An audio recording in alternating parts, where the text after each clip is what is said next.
రైతు బిడ్డలు ఎప్పుడు వ్యాపారస్తులకి మనం కల్పిస్తున్నాము. వ్యాపారస్తులు నంద్యాలను దోచుకొని పోతున్నారు. రియల్ ఎస్టేట్ అంటారు, అదేంటారు. రైతు బిడ్డకు ఒకసారి ఓటేసి సాయం చేయండి.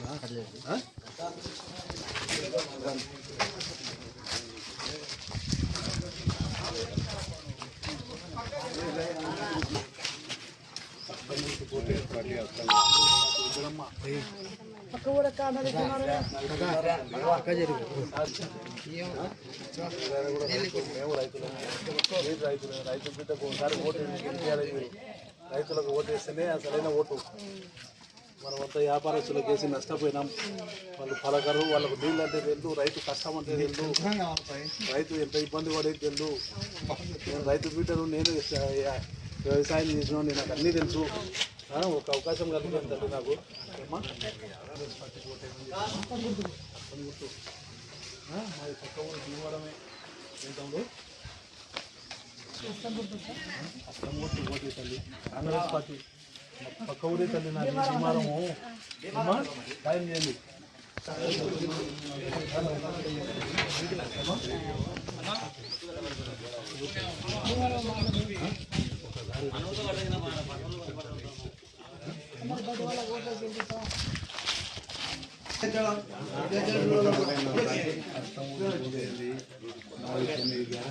కాంగ్రెస్ పార్టీ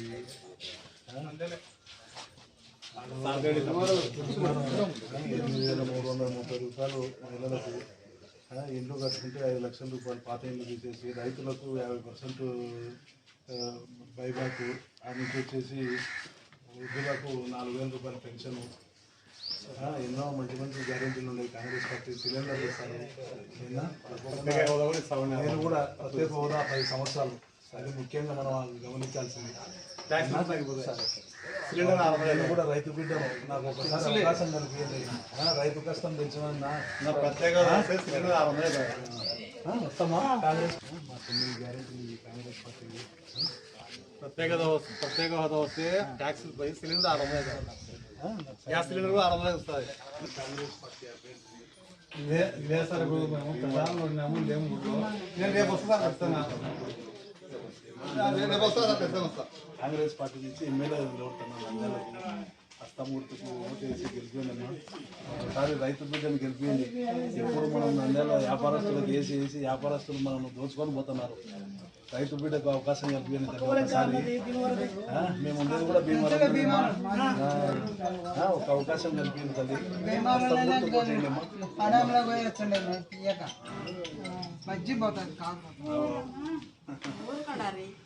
సరేమ్మా, అష్టమూర్తి కూర్చొని తల్లి.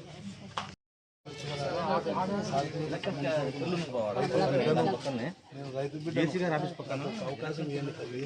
ఓటు వేయాలి అష్టమూర్తికి, కాంగ్రెస్ పార్టీ. ఇవన్నీ మాకు 9 గ్యారెంటీలు కాంగ్రెస్ పార్టీ ఇచ్చేది. 4,000 రూపాయలు పెన్షన్, గ్యాస్ సిలిండర్ 3 సంవత్సరానికి ఫ్రీ, అట్లే బస్సు ఫ్రీ. నుంచి ఏదైనా పాత ఇల్లు ఉంటే కూడా మీకు కట్టుకోవాలంటే 5 లక్షల రూపాయలు ఇస్తారు. అవన్నీ మంచి మంచి పథకాలు ఉన్నాయి కాంగ్రెస్ పార్టీలో. బాగుంటుంది. వల్ల కాంగ్రెస్ పార్టీ వస్తే మనకు 10 సంవత్సరాలు స్పెషల్ స్టేటస్ వస్తుంది. ఇంతవరకు లేదు. అది ఉన్న పార్టీలు కొట్లాడుకున్నారు, దాని గురించి మాట్లాడుకున్నారు. ఎంతసేపు వాళ్ళు బయటకు పోయి డబ్బులు తెచ్చుకుని డబ్బులు వచ్చేదే లేదు తప్ప ప్రజలకు మేలు చేద్దామనేదే లేదు తల్లి. ఒకసారి నువ్వు ఆలోచన చేసి రైతు బిడ్డకు ఓటేసి గెలిపియాలి. నువ్వు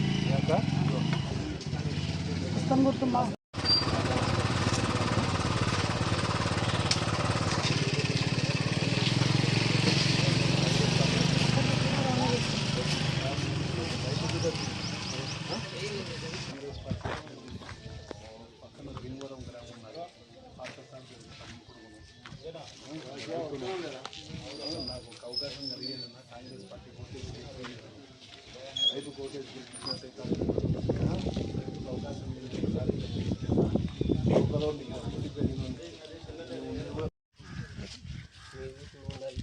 ఉండున్నాడు సార్ నాకు నిమిషం.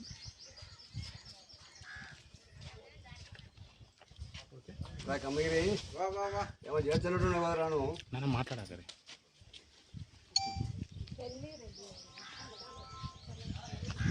నమస్కారం.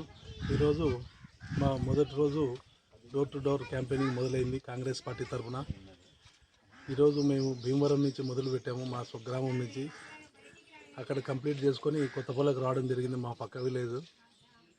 ఇక్కడ ప్రజలందరి చేత నుంచి కూడా మేము మంచి రెస్పాన్స్ వస్తున్నది. కాంగ్రెస్ పార్టీకి మంచి ఆదరణ వస్తున్నది. రాబోయే రోజుల్లో కాంగ్రెస్ పార్టీ గవర్నమెంట్ ఫామ్ చేస్తుంది. ఈసారికి కాకపోయినా కనీసం వచ్చేసరికి ఖచ్చితంగా కాంగ్రెస్ పార్టీ ముందంజలో ఉంటుంది. గెలిచి శర్మిలమ్మ గారు ముఖ్యమంత్రి అవ్వడం ఖాయం. ప్రజలందరికీ కూడా మళ్ళీ స్వర్ణయుగం అంటే రాజశేఖర రెడ్డి గారు ఉన్నప్పుడు స్వర్ణయుగం అని చెప్పుకుంటారు. అదేవిధంగా మళ్ళీ రాబోయే రోజుల్లో శర్మిలమ్మ గారు ముఖ్యమంత్రి అయి స్వర్ణయుగం అనేది చూస్తారు. రాజశేఖర రెడ్డి పాలన ఎలా ఉండేదో అలా జరుగుతుంది. ఇప్పుడున్న ఈ పాలనలో జనాలు ఎంత ఇబ్బంది పడుతున్నారు, అధికారులు ఎంత ఇబ్బంది పడుతున్నారు, అది గమనించుకోకుండా మనం ఏదో పథకాలు ఇస్తున్నాం అని చెప్పుకుంటూ పోతున్నారే తప్ప అభివృద్ధి అనేది లేకుండా. అదేవిధంగా డబ్బుకు ప్రాధాన్యత ఇచ్చి పార్టీలు ఇది అభివృద్ధికి ఇది ఇచ్చే పార్టీ కాంగ్రెస్ పార్టీ. కాబట్టి రాబోయే రోజుల్లో ఈ స్పెషల్ స్టేటస్ అనేది కూడా కాంగ్రెస్ పార్టీతోనే వీలవుతుంది. కాబట్టి ప్రజలందరూ కూడా అవగాహన కలిగింది. అవగాహన లేని వాళ్ళకు మేము దగ్గరుండి మరీ అవగాహన కలిగించి రాబోయే రోజుల్లో కాంగ్రెస్ పార్టీని మంచి స్థాయిలో తీసుకెళ్ళి మేమందరం కూడా కృషి చేస్తామని తెలుపుకుంటున్నాము. Thank you.